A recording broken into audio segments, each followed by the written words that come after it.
একটা ভিডিওতে। গাইস, আমরা আজকে কোনো এক্সপেরিমেন্ট বা আনবক্সিং করব না। আজকে আমরা জানবো গ্রামারের মেইন পয়েন্ট টেন্স।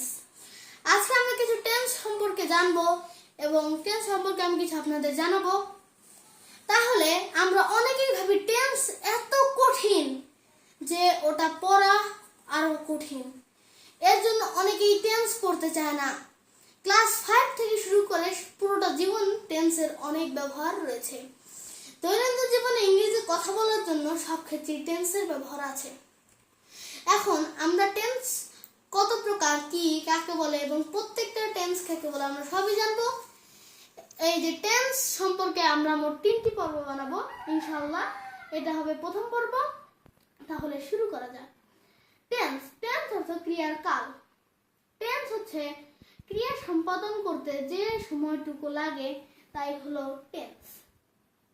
এই টেন্স মূলত 3 ভাবে ভাগ করা হয়েছে প্রধানত: present tense, past tense, future tense.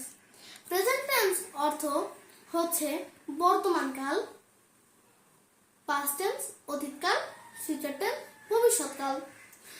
তাহলে গাইস, আমরা তো টেন্স কয় ভাবে ভাগ করা আছে আমরা তো জানলাম 3 ভাগে। এখন প্রত্যেকটা tense, every tense divided by 4 types such as, প্রত্যেকটি টেন্স হবে 4 ভাগে বিভক্ত। তারা হলো indefinite tense, continuous tense, perfect tense, perfect continuous tense. তাহলে আমরা তাও জানলাম যে প্রত্যেকটা টেন্স 4টি করে বিভক্ত হয়েছে এবং তা কি আমরা তাও জানলাম। এখন আমরা প্রেজেন্ট টেন্স সম্পর্কে জানবো। প্রেজেন্ট হচ্ছে বর্তমান আর টেন্স হচ্ছে কাল। বর্তমান কাল বা প্রেজেন্ট টেন্সের প্রথম হচ্ছে প্রেজেন্ট ইনডিফিনিট টেন্স। এই প্রেজেন্ট ইনডিফিনিট টেন্স কাকে বলে? প্রেজেন্ট ইনডিফিনিট টেন্স হচ্ছে যে সকল কাজ বর্তমান কালে সাধারণত হয় বা ঘটে তাদেরকে প্রেজেন্ট ইনডিফিনিট টেন্স বলে। এর গঠন হচ্ছে subject plus V1 plus object.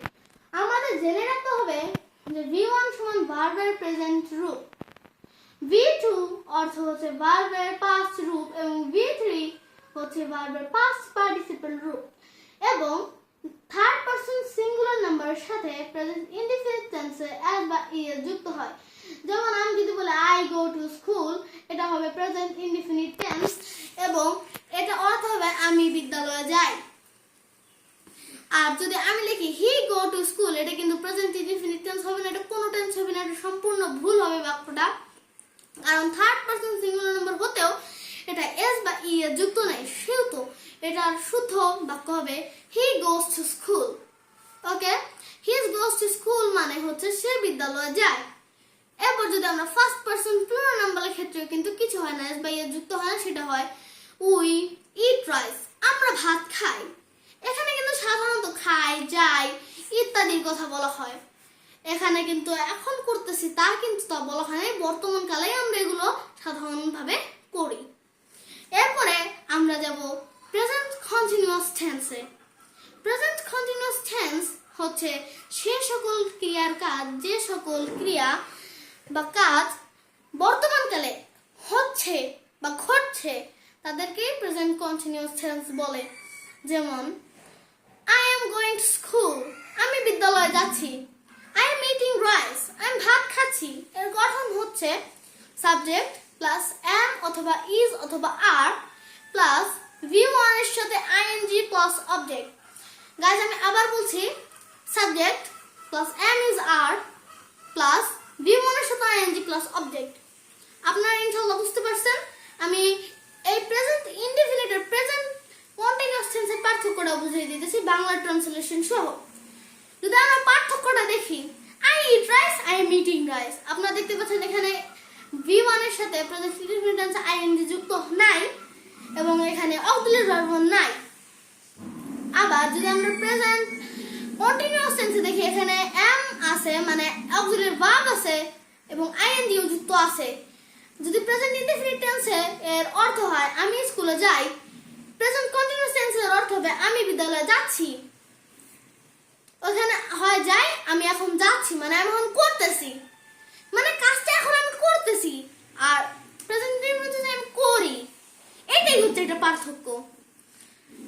অনেক ভর্তি পরীক্ষায় দেখা যায় যায় এইভাবে ট্রান্সলেশন দিয়ে দেয় এবং সেই সময় আমরা অনেক চিন্তিত হয়ে যাই বাংলা ট্রান্সলেশন এবং লেখা থাকে এটা কি টেন্স তাও নির্ধারণ করো। ওকে, আমরা এটার পার্থক্য বুঝলাম। এখন আমরা যাব প্রেজেন্ট পারফেক্ট টেন্সে। গাইস, আমরা কিন্তু শেষের দিক প্রায় চলে এসেছি।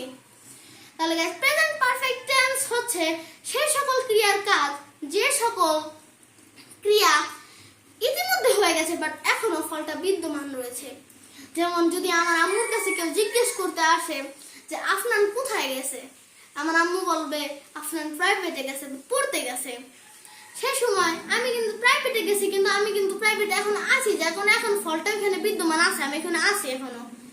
কিন্তু এইটা যদি আমি বলে গেছিল, আমার আম্মু যদি বলে গেছিল প্রাইভেটে, তো গেছিল, এখন আমি জানি না কই, সেই সময় কিন্তু এটা প্রেজেন্ট পারফেক্ট টেন্স হবে না, সেটা পাস্টে চলে যাবে। তাই প্রেজেন্ট পারফেক্ট টেন্সের গঠনটা হচ্ছে সাবজেক্ট প্লাস হ্যাভ অথবা has plus V3 plus object. একটু আমরা যে শব্দটা শুনলাম যে আফনান প্রাইভেটে গেছে, এটা আমরা ইংরেজিতে একটু দেখে নেই। আফনান হ্যাজ গন, আপনারা দেখতে পাচ্ছেন আফনান হলো সাবজেক্ট, হ্যাভ বা হ্যাজ এর মধ্যে থার্ড পারসন হলে হ্যাজ, আফনান হ্যাজ, আর গো এর পাস্ট পার্টিসিপল ফর্ম হচ্ছে গন। আফনান হ্যাজ গন প্রাইভেট বা দেয়ার, আফনান ওখানে গেছে বা গিয়েছে, আফনান ওইখানে গিয়েছে, মানে আফনান ওইখানেই আছে, সে কিন্তু এখনো আসে নাই, যার কারণে ওইখানেই ফলটা বিদ্যমান আছে। মানে প্রথম পার্থক্য, প্রেজেন্ট ইনডিফিনিট হচ্ছে আমরা করি, প্রেজেন্ট কন্টিনিউয়াস হচ্ছে আমরা করছি, আর প্রেজেন্ট পারফেক্ট হলো ছে, মানে এখনো আছে, করতেছে, এরকম। এখন যদি আমরা প্রেজেন্ট পারফেক্ট কন্টিনিউয়াস টেন্স বলি, মানে একদম শেষের প্রেজেন্টের, তাহলে গাইস আমরা প্রথমে কাকে বলে জেনে নেব। প্রেজেন্ট পারফেক্ট কন্টিনিউয়াস টেন্স হচ্ছে পূর্ব থেকে কোনো কাজ আরম্ভ হয়ে এখন পর্যন্ত চলিতেছে বা চলছে, তাকে প্রেজেন্ট পারফেক্ট কন্টিনিউয়াস টেন্স বলে। যেমন আমি সকাল থেকে পড়তেছি, এখনো কিন্তু আমি পড়তেছি, আমি সকাল থেকে ফুটবল খেলতেছি, এখনো কিন্তু আমি খেলতেছি, মানে এটা কিন্তু আমি প্রেজেন্টে এখনো পড়তেছি, যার কারণে এটা প্রেজেন্ট পারফেক্ট কন্টিনিউয়াস টেন্স। এর গঠন হলো সাবজেক্ট প্লাস হ্যাভ বিন অথবা হ্যাজ বিন প্লাস V1 এর সাথে ING। ইয়েস গাইস, তাহলে আমরা একটা উদাহরণ দেখে নেই। I have been going there for 2 hours। এখানে কিন্তু আমাদের অবশ্যই ফর বা সিন্স ব্যবহার করতে হবে, মানে গঠনের ক্ষেত্রে আমরা প্লাস ফর অথবা সিন্স দিয়ে সময় দিতে পারি, বাট এটা না দিলেও হয়।